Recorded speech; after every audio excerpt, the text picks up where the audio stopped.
Hello, I'm Wendy and welcome back to my channel. Today I'm working on something really different and really interesting, I think. It's because my video about painting on old book pages has been so popular, I thought I would do another series, and this is the oldest book in my possession, and it was actually belonged to my grandfather. This is his name, J.S. Dewar, and the title of the book is The Night When Knighthood Was in Flower. And the publishing date, copyright 1898, 1901, and 1907. I thought I would use this beautiful old paper. The style of writing is very archaic and kind of hard to read, and they do funny things like after a period put two spaces in, which I guess you had to do then. You do not do that now if you're a writer. So what I've done is taken a few pages out, and nice thing about old books like this is they have sewn bindings, and that you can kind of pull out the pages from the middle of the signatures like this, and they kind of pop right out. Well, they do sometimes. Sometimes you have to cut them. Anyway, I've already got some, so I'm not going to go into that. But I'm going to do a pair of paintings, and kind of both at the same time, so that, while one dries, the other one is, kind of working on it. And first thing I had to do was check what the paper was like. So I pulled a piece out of the back just to see how watercolor would perform on it, because it feels kind of fragile almost, but it's very soft, very pliable, and almost a little bit grainy. There's just no way to know how absorbent it is.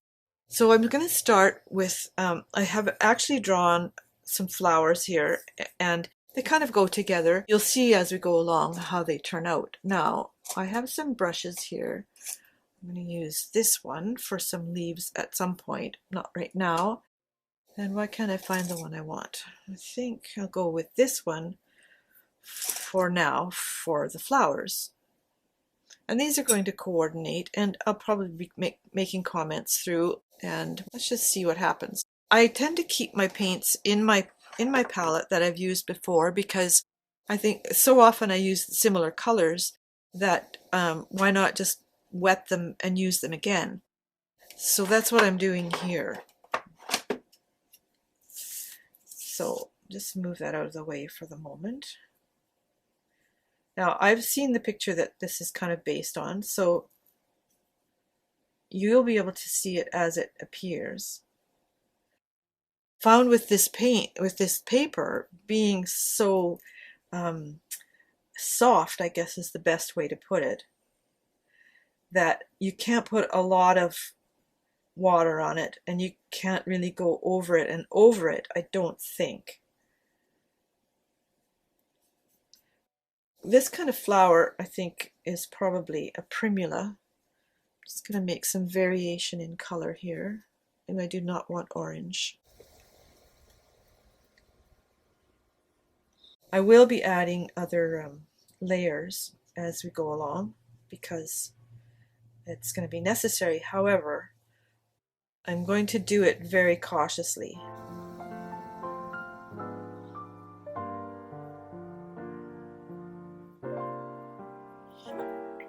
So that's a start, and I'm also using this palette that I got recently. I showed it, I swatched it in a different video, and you'll find the link below. It has a whole bunch of new colors, and I always squeeze the tube into a pan, and some of them really crack, which is kind of unfortunate because it makes them a little bit harder to use.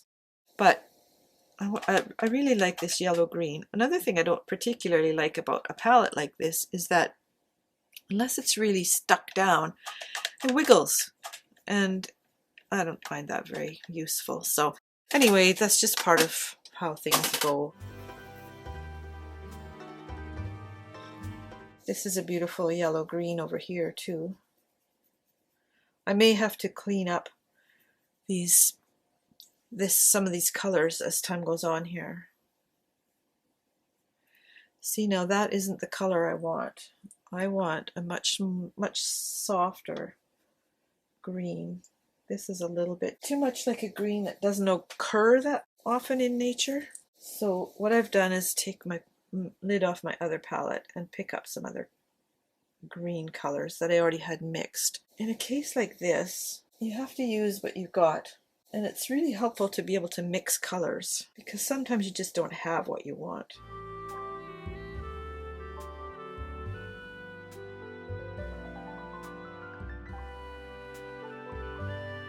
I'm going to change to this brush, which is a new brush and a new brush to me, a new style of brush to me. In fact, it even still has the price on it, which I have to peel off with, I don't know, I'm going to have to cut it off. So I'm going to try just using this dagger brush and seeing if it gives me the effect I want. And so far, the answer I don't think is it's not the right one. Not the right one for the job, because this plant has rounded leaves. So the dagger is perfect for pointy leaves.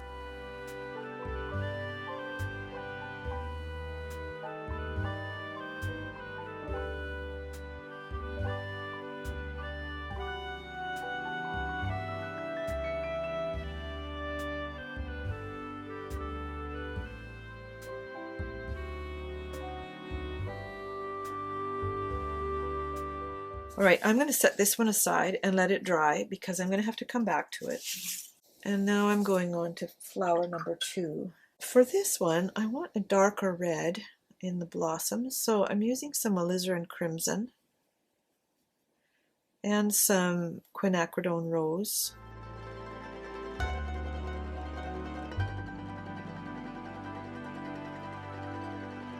You can see if you're close, like I'll show you a little bit closer. This paper is quite absorbent, so what that does is when the paint hits it, the water pulls the moisture. Sometimes it works in your favor and sometimes it doesn't.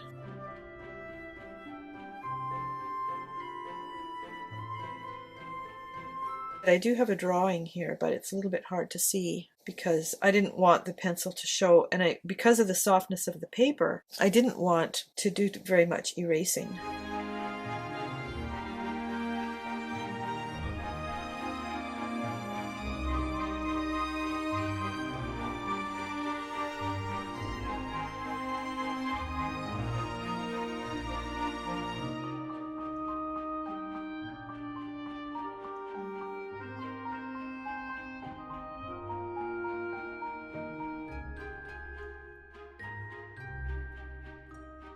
The watercolor is just making itself very, very transparent, and maybe it's because the black. I might end up going over it with ink just to so there's not so much a battle between. Well, just so that the black ink behind isn't winning.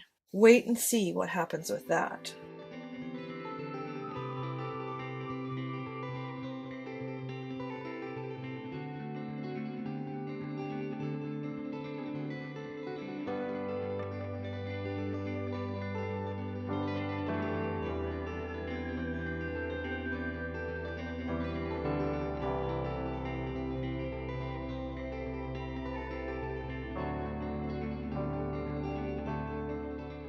So I'm curious, I've done several videos where I don't talk for most of it. Do you prefer the running commentary, or do you prefer just to watch and not listen to anything? When I don't talk, I usually put some music on. Okay, so here's the first draft of these, and I think they're beautiful already. No matter what I try, I always come back to watercolor because even I see other people's watercolor work and I'm like, oh gasp, that's beautiful. And there's, of course, all kinds of styles of watercolor, things you can do with watercolor. So herein lies the issue with the paper, because this is not watercolor paper.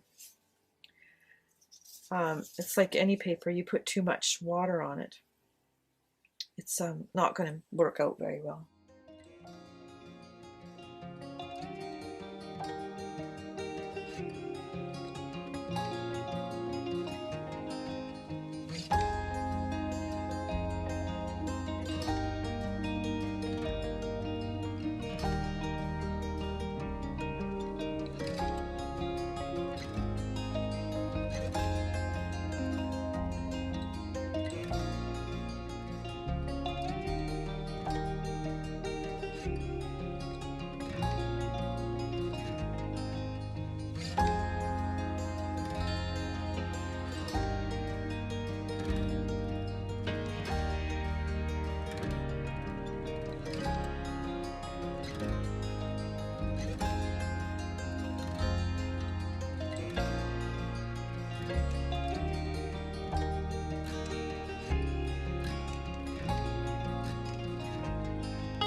Now the thing is, I could keep this just like this, just really simple. It already tells the story basically. So then I have to ask myself, does it need more? Would it actually be improved by adding more detail? Sometimes the answer is yes, and sometimes it's not.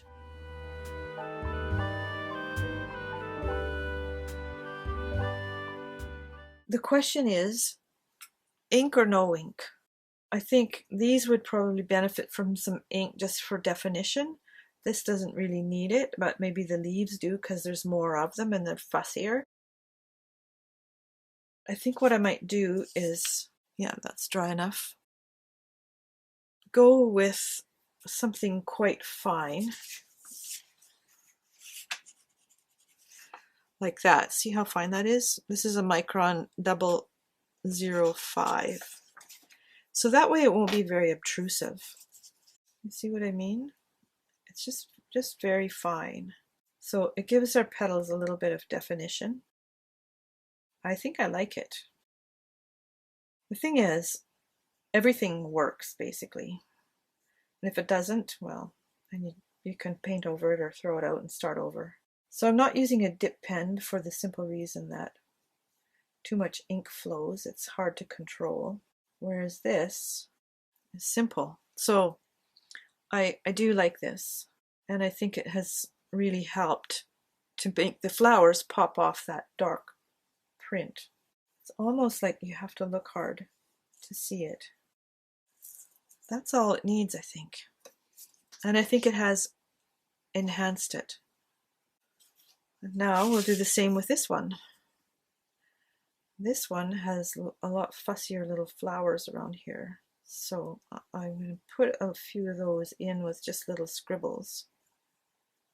Rather than just outlining the whole cone, little indications that there's little flower things there. Tiny, tiny, tiny blossoms, I guess you could say. This is probably a seed head with millions of little tiny blossoms that turn into seeds.